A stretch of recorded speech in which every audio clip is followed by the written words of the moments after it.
Abandoned buildings are definitely captivating in their own unique way. There's something about seeing a building lost to time that makes you feel a mixture of emotions. You might wonder as to what stories are left untold and what people visited there. I know for myself personally, seeing a Kmart or Toys R Us turned into a ghost town is enough to evoke a sort of nostalgic frisson. Unlike Toys R Us or Kmart, the building we're going to be looking into went out of operation in a much more mysterious way. Today, we're going to be taking a look at the mystery of the Kempton Park Hospital.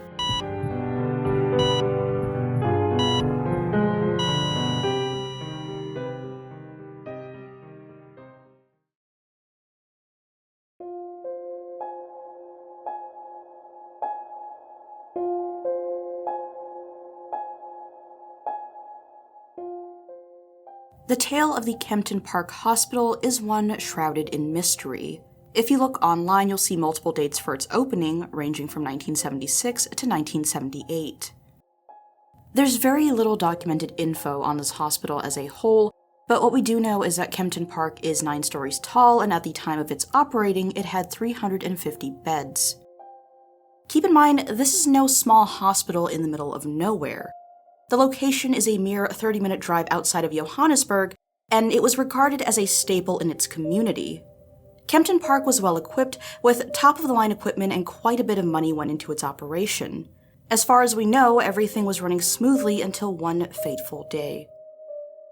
On December 26, 1996, the hospital closed its doors to new patients and no statement was given. All the staff was moved out at some undisclosed time in 1997, and there was no further explanation. The building went from a state-of-the-art facility to a ghost town. Interestingly enough, Kempton Park was marked as quarantined and it was later fenced off. Locked inside were millions in medical equipment and thousands of confidential patient files, all abandoned. To this day, the South African government has done nothing to it since it initially closed its doors, leading many to speculate as to what actually happened. Many of the valuable contents have been looted, while thousands of personal patient files now sit scattered across the ground. All of this is incredibly eerie, so what happened to the Kempton Park Hospital? Why did everyone just pack up shop without any explanation?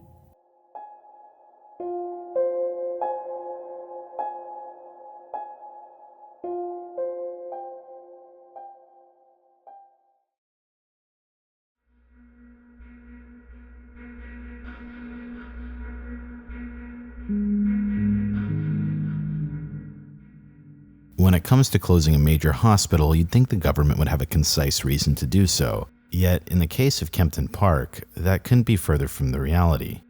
After looking through all the media publications and statements on the matter, it's incredibly convoluted. I should mention that to this day, the place has guards there 24/7 on payroll. The guards are instructed to keep the place secure from any trespassers, but they're very well known to take bribes. Despite all of this security, it's turned into a bit of a tourist attraction for the locals. On YouTube specifically, you can find a wide array of video logs from people actively touring the facility. Many people are interested in this location for its quote-unquote paranormal activity, but for myself personally, I'm not interested in that side of things. The real phenomenon to study here is why this place actually closed in the first place, because all of the events leading up to its closure seem incredibly suspicious. In order for us to get to the bottom of things, I'd like to give you every little detail I could find on the web to come up with the real reason for the mysterious evacuation. One of the lesser-known things about Kempton Park is that of one of the doctors that worked there. Andre Esterhuizen was a high school dropout that posed as a pediatrician at Kempton Park Hospital for years on end. After his trial, he admitted to posing as a qualified doctor in 1982 all the way to 1990, and he went on to treat thousands of patients with no formal qualifications. According to the Kempton Express, on an article on the matter, it reads the following. During his trial in Kempton Park Regional Court, Beeld reported on the sad stories of babies who deteriorated daily and eventually died while under his care. One mother told the court her baby ended up with cerebral palsy after Esterhuizen did 4 lumbar punches on the child while she was only 4 months old. Another mother who testified against him said her daughter was born in April of 1988. She was normal, but a month later the baby fell ill. A doctor diagnosed meningitis and referred her to Dr. Esterhuizen. He confirmed the diagnosis, and the girl was placed in an oxygen tank at Kempton Park Hospital. He later put up a drip by making a small incision in the baby's chest as he could not find a vein. Her lungs collapsed. 2 days later, the baby girl was transferred to Johannesburg Hospital. It was later discovered she had suffered brain damage. She eventually died in Johannesburg as a result of kidney failure. Esterhuizen also diagnosed meningitis in another 4-month-old girl in 1988. He did a lumbar punch and prescribed medicine. As she deteriorated, he changed her medication and a brain scan was done. Thereafter, 2 more lumbar punches were done by him, which a further scan revealed she had suffered brain damage. The baby was admitted to a home for cerebral palsy sufferers. A baby girl born in July of 1988 at Kempton Park Hospital was very tiny at birth. Esterhuizen treated her. At first, the baby did well, but was then put in an oxygen tent because a, quote, problem occurred. She died that same day. Esterhuizen was convicted of 3 counts of culpable homicide, impersonating a doctor, and defrauding patients. He received 18 years in prison, and after that, he was released. To me, this seems like a light sentencing, considering he was a doctor to thousands of patients. As bad as this is, keep in mind the fault shouldn't just lie with Esterhuizen, but also with the government as well.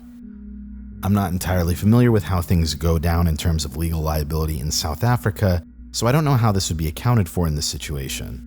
It's just as much the fault of the government-run facility as it is for someone to pose as a doctor. It wasn't like Esterhuizen forged credentials. All he did was tell someone he was a doctor and started working with them. He started his own practice, and when he started to work for Kempton Park, no one questioned him. I'm thoroughly surprised that there was no attempted legal action towards Kempton Park Hospital as a facility because they hired Esterhuizen. It's interesting that the files were abandoned and they could have all been used as evidence for negligence of the South African government. In regards to Kempton Park Hospital closing, this situation with Esterhuizen was in 1992. However, the hospital closed in 1996.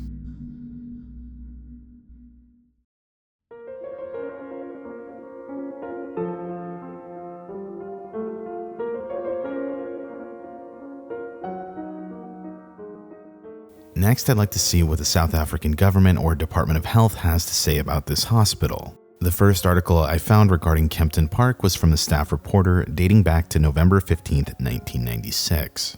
At this time, it seems like there was a backlash in regards to restructuring some of the hospitals in Gauteng. In case you don't know already, Gauteng is where Kempton Park is located. Something I should point out with this planned restructuring in 1996 is that the entire goal was to save money. And despite this entire situation being put on hold, Kempton Park was still closed down. What makes this situation even more bizarre is that if you look in the Star Late edition from 2009 discussing this hospital, it states the following. In December 1996, the Gauteng Department of Health said no new patients would be admitted due to an acute staff shortage, but denied it was closing the hospital. It was shut in 1997. So not only was the medical restructuring delayed, but they also publicly denied closing the hospital as well. I don't know much about running government hospitals, but if the entire purpose of restructuring the Gauteng area was to save money, then leaving millions in medical equipment seems like the worst financial decision you could make. An absurd amount of money went into the initial creation of this hospital that was designed to last at least 100 years. Doing this undermines your ultimate goal of saving money in the first place. As far as staff shortages go, when researching the reason for closure, I managed to find an interview with one of the doctors that worked there at the time. Let's take a listen. Sadly, it was abandoned with working equipment just left and looted. It was a government decision to close down the hospital, and undoubtedly they just saw the wastage of equipment, beds, incubators, anesthetic machines, as just something that didn't faze them. It certainly was not because of staff issues at all. So this doctor was told it was closed for staff shortages as well. I don't see much incentive for a doctor to lie about staff issues whatsoever. This begs the question, is the Gauteng Department of Health actually telling the truth? If staff shortages were the problem, I hardly see shutting down the entire hospital as the only solution. And if this was some standard hospital closure, then why leave all the confidential patient files inside? You don't need medically trained professionals to put paper in a shredder, not to mention the various human organs that were found left inside the morgue. They had all the time in the world to get rid of those things even after the hospital was closed. The fact that the staff just left things there to rot seems to suggest that they were in a rush to get out or something else was going on. Now, what's interesting here is that this isn't the only public statement the government has given about the hospital. And wait till you hear the other reasoning for closing it down. Kidani Myuu, pardon me if I say that wrong, was a member of the executive council in Gauteng. She was later questioned in an ongoing negotiation over further plans for Kempton Park. Here's the following statement that was written down by the CNS reporter. The excuse for closing the hospital in 1996 was low patient intake. Myuu said the hospital had been shut down because it was underutilized. So which is it? If there was low patient intake, then staffing wouldn't be the issue like we saw before. If the hospital was underutilized, why not just simply cut down on staff rather than shut down the entire hospital? These two reasons that the Department of Health have given on multiple occasions directly contradict each other. Assuming both were true, low staff plus low patient intake should even itself out. Ever since this community lost a hospital, it's been putting pressure on all the other communities in the area.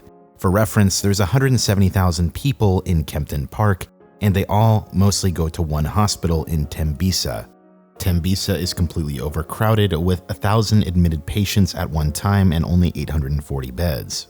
As said previously, this facility was a staple in its community, and it's consistently been a hotbed of empty promises.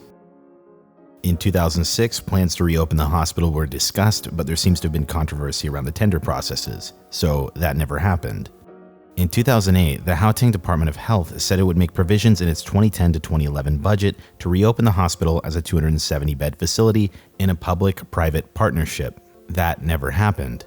In 2012, the department committed itself to renovating the hospital, promising to spend 244 million rand on the revamp. That never happened. Construction was supposed to have started in March 2013 and the revamp was to be completed in July 2014. This also did not happen. In May 2016, Kempton Express reported that the health MEC, Kidani Myuu, had indicated that the hospital would be demolished and that a new hospital would be built on the site with work expected to start in 2017. That didn't happen. If there's something we can learn from the Gauteng Department of Health, it's that they are yet to tell the truth a single time in regards to this whole situation. Since we can't take anything they have to say at face value, any reasoning we come up with is just as valid as theirs for closing the hospital. That being said, let's do some final analysis.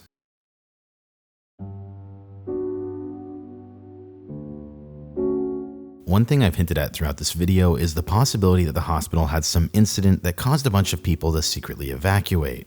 But the fact of the matter is that there's absolutely no evidence to suggest anything like that ever happening. Based on all of their actions from leaving the place immediately, you'd think that that would be the most likely cause, but it's just not there.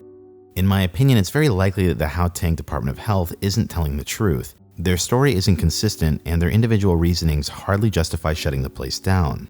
I would lean on the theory of Andre Oosterhuizen being the main reason that they had to shut this place down, but the dates don't line up. It's not like the Gauteng Department of Health doesn't get sued every other day. And I should point out that this department has had quite a bit of scandals in the past as well. For example, Kidani Myuu actually resigned after one scandal broke, where 143 people died at one of the psychiatric facilities in Gauteng caused by starvation and neglect. It's not like these public services don't get funding. What actually is happening seems to be more an issue of corruption. In June of 2018, the Gauteng Department of Health was quote-unquote plundered. Corrupt expenditure and fraud totaling 1.2 billion rand was uncovered within the Gauteng Health Department by a special investigating unit. This investigation only started in 2006 and dated things going on ever since then. Likely this corruption was going on for a hell of a lot longer. If I had to take a guess at what happened to the Kempton Park Hospital, it would be that of someone trying to reallocate funds to their own wallet instead of the public. Even though there's no deliberate evidence dating back to 1996, if history was to repeat itself like it is today, that seems like the most logical explanation.